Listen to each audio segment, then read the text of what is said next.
Renacimiento español. Contexto histórico. El arte del Renacimiento se desarrolló en España a lo largo del siglo XVI, al igual que en Europa, salvo Italia, coincidiendo con la monarquía autoritaria de los Austrias mayores. El humanismo, movimiento cultural del siglo XV, configuró la mentalidad de los siglos venideros y se caracterizó por los avances científicos, además de las constantes relaciones políticas y artísticas entre España e Italia, a través de la estrecha relación con los reyes católicos.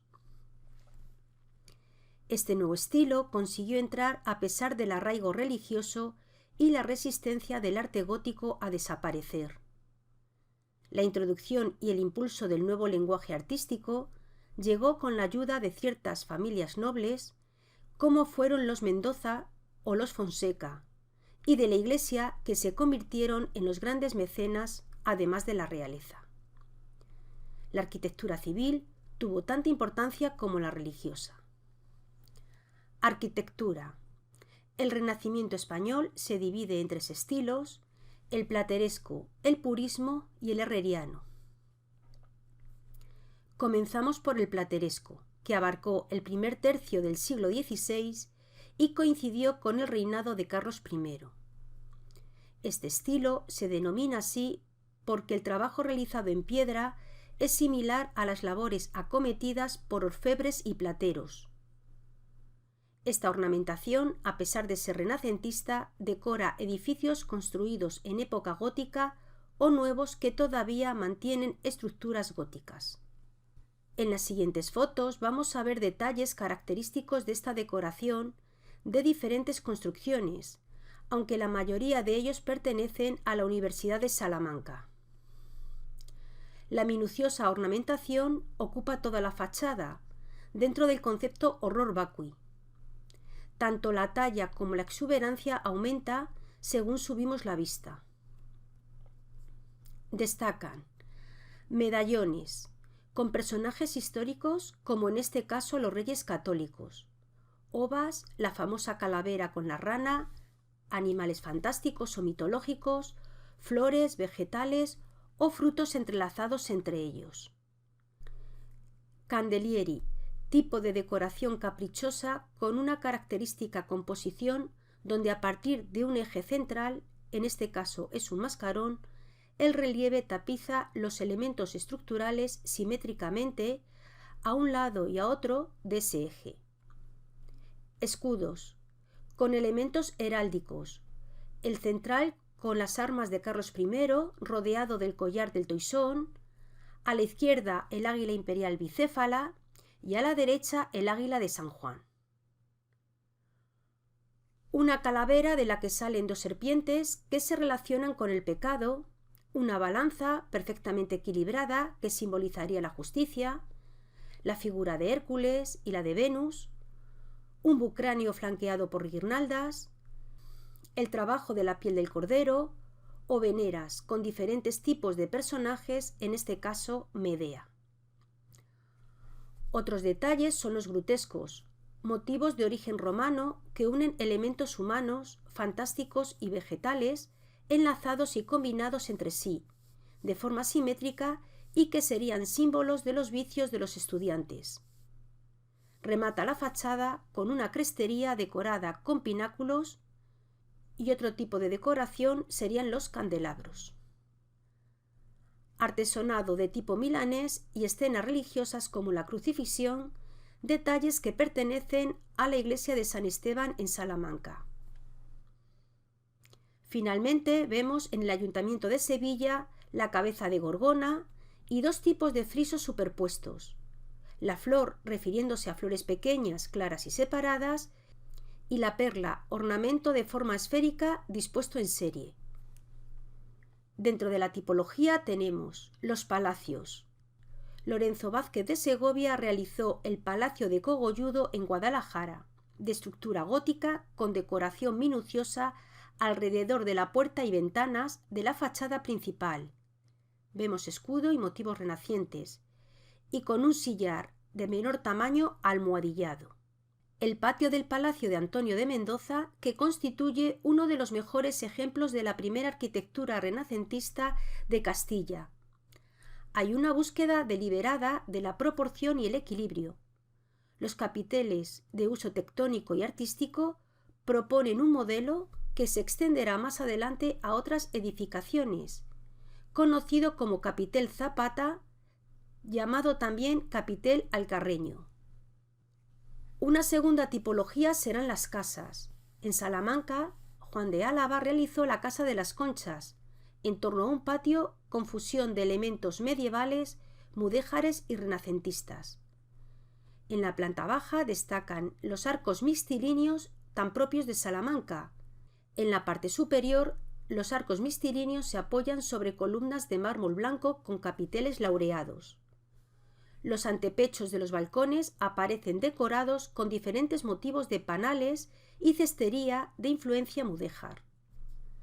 El tejado está rematado por una crestería formada por flores de lis y en la fachada hay una distribución ornamental de ritmo mudéjar, es decir, en forma de rombo, pero incorporando elementos platerescos característicos de los palacios urbanos, como son las conchas en este caso. Los ayuntamientos. En Sevilla, Diego de Riaño realizó el sector meridional del ayuntamiento, incluyendo la fachada que se dispone en prolongada masa horizontal, con numerosos vanos, con dos plantas recubiertas de relieves platerescos o emblemas como el emblema franciscano de las 5 llagas y personajes ligados a la ciudad, como el fundador mítico Hércules y Julio César, que dio el primer cabildo. Las fachadas retablos. Vemos dos grandes ejemplos en Salamanca, ciudad que cobró gran importancia en estos años como centro tanto comercial debido a los mercados de lana como cultural debido a su universidad, cuya fachada retablo, obra maestra del plateresco, se le atribuye a Juan de Talavera. La tonalidad dorada se debe al tono de la piedra de las canteras de Villamayor y que además era fácil de tallar debido a su blandura. Dicha fachada queda dividida en 3 cuerpos con un complejo programa iconográfico, con bajo, medio y alto relieve según subimos de cuerpo. Toda ella coronada con una crestería. En la calle central del primer cuerpo contiene el medallón de los Reyes Católicos con un cetro. En el segundo cuerpo vemos 3 escudos. El más grande representa a los reinos de la corona hispánica con una cruz sobre una corona, y en el tercer cuerpo, en la parte central, aparece un papa hablando desde su cátedra a 6 varones. Estos detalles vistos en las primeras 6 fotos.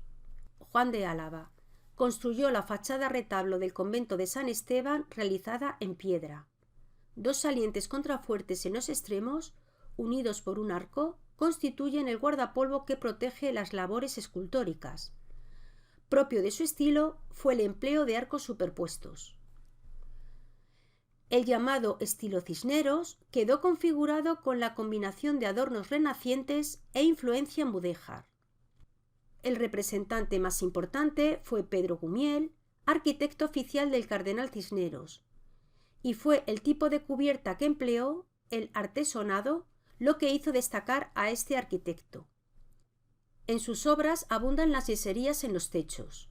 En la sala capitular de la Catedral de Toledo mezclan los elementos mudéjares con los renacentistas de forma armónica, donde destaca el artesonado dorado y policromado. Y el paraninfo de la Universidad de Alcalá de Henares en la provincia de Madrid, cubierto por una armadura morisca de madera. El trazado geométrico dibuja lazos formando un hexágono que forman una serie de casetones rehundidos de influencia italiana. En Burgos, Juan de Vallejo reconstruyó el cimborrio de la catedral con arreglo a la estructura gótica, pero con labores decorativas de tipo plateresco. En el exterior mezclan soluciones renacentistas, octógono dividido en 2 pisos con balaustradas clásicas, con decoración gótica, 4 flechas que rodean al tambor central, rematados con 8 grandes pináculos. En el interior vemos la cúpula sobre trompas con decoración de venera. Dibuja una bóveda estrellada de 8 puntas y entre sus nervios encierra una filigrana totalmente calada. Esta sorprendente y atrevida solución arquitectónica, además de aligerar peso, permite que la luz se filtre iluminando el interior. Seguimos en Burgos y Diego de Siloé realizó la escalera dorada de la catedral. La puerta de los apóstoles o coronería queda a un gran desnivel del suelo de la catedral.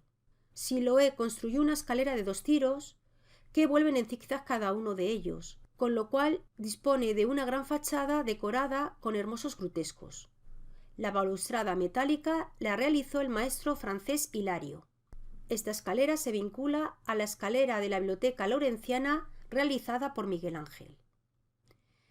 En León trabajaron 2 arquitectos en el convento de San Marcos.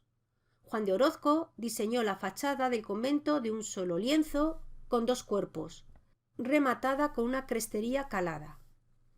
El primer cuerpo posee un gran arco, ventanas de medio punto y pilastras platerescas, y el segundo con balcones y columnas abalaustradas. La entrada principal remata con una peineta de estilo plateresco y la corona tiene un óculo en la parte superior en forma de rosetón. En el siglo XVIII añadieron elementos barrocos. El otro arquitecto, Juan de Badajoz, trabajó en la sacristía donde realizó un retablo pétreo.